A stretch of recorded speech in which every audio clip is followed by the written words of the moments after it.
Atlas ഷോറൂമുകളിൽ അവതരിപ്പിക്കുന്നു വമ്പൻ Christmas new year offer. Atlas ഷോറൂമുകളിൽ നിന്നും പർച്ചേസ് നടത്തൂ. സ്ക്രാച്ച് ആൻഡ് വിന്നിലൂടെ നേടാം ക്യാഷ് പ്രൈസ് മുതൽ കാർ വരെയുള്ള ഉറപ്പായ സമ്മാനങ്ങൾ. Atlas affordable fashion destination. Muvattupuzha നഗരത്തെ ക്യാമറയുടെ നിരീക്ഷണത്തിലാക്കുവാൻ 8 ലക്ഷം രൂപ കൂടി നഗരസഭ അനുവദിച്ചു. പുതിയതായി 14 സ്ഥലത്തെങ്കിലും ക്യാമറ സ്ഥാപിക്കാനാണ് തീരുമാനം.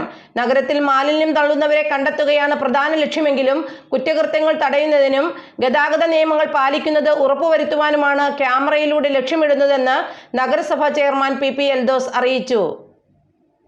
നഗരം ക്യാമറയുടെ നിരീക്ഷണത്തിലാക്കാൻ 8 ലക്ഷം രൂപ കൂടി നഗരസഭ അനുവദിച്ചു. ഇതിനു മുൻപ് സ്ഥാപിച്ച 30 ക്യാമറകളും പ്രവർത്തിപ്പിക്കാനാകാതെ ഉപേക്ഷിക്കപ്പെട്ട നിലയിലാണ്. ഇതിനിടയിലാണ് വീണ്ടും 8 ലക്ഷം രൂപ കൂടി ചിലവഴിച്ച് നിരീക്ഷണ ക്യാമറകൾ സ്ഥാപിക്കുന്നത്. വ്യാപാരി വ്യവസായികളുമായി സഹകരിച്ച് 14 സ്ഥലത്തെങ്കിലും ക്യാമറകൾ സ്ഥാപിക്കാനാണ് തീരുമാനം. നഗരത്തിൽ മാലിന്യം തള്ളുന്നവരെ കണ്ടെത്തുകയാണ് പ്രധാന ലക്ഷ്യമെങ്കിലും കുറ്റകൃത്യങ്ങൾ തടയുന്നതിനും ഗതാഗത നിയമങ്ങൾ പാലിക്കുന്നുവെന്ന് ഉറപ്പുവരുത്തുന്നതിനും പോലീസുമായി സഹകരിച്ച് പ്രവർത്തിക്കാനും ക്യാമറകൾ സ്ഥാപിക്കുന്നതിലൂടെ നഗരസഭ ലക്ഷ്യമിടുന്നുണ്ട്. എന്നാൽ മുൻപ് പലതവണ നടപ്പാക്കിയ ക്യാമറ പദ്ധതികൾ പോലെ പണം പാഴാക്കുന്നത് മാത്രമാകരുത് എന്നാണ് നാട്ടുകാർ ആവശ്യപ്പെടുന്നത്. 10 വർഷം മുൻപ് പോലീസും ജ്വല്ലറി ഉടമകളുമായി സഹകരിച്ച് നഗരത്തിൽ ക്യാമറകൾ സ്ഥാപിച്ചെങ്കിലും താമസിയാതെ ക്യാമറകൾ നിശ്ചലമായി. പിന്നീട് നഗരത്തിലെ 8 കേന്ദ്രങ്ങളിൽ കഴിഞ്ഞ LDF ഭരണസമിതി ക്യാമറകൾ സ്ഥാപിച്ചു. 15 ലക്ഷം രൂപ ചെലവഴിച്ചാണ് ക്യാമറകൾ സ്ഥാപിച്ചത്.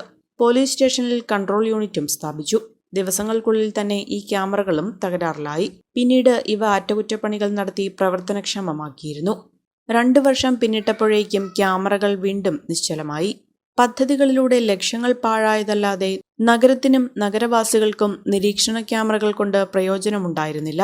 ഇതിനിടയിലാണ് 8 ലക്ഷം രൂപ ക്യാമറ സ്ഥാപിക്കാൻ നഗരസഭ വീണ്ടും അനുവദിച്ചിരിക്കുന്നത്. ചമയങ്ങളില്ലാതെ, ചായമില്ലാതെ, മായമില്ലാതെ, ഹൈസ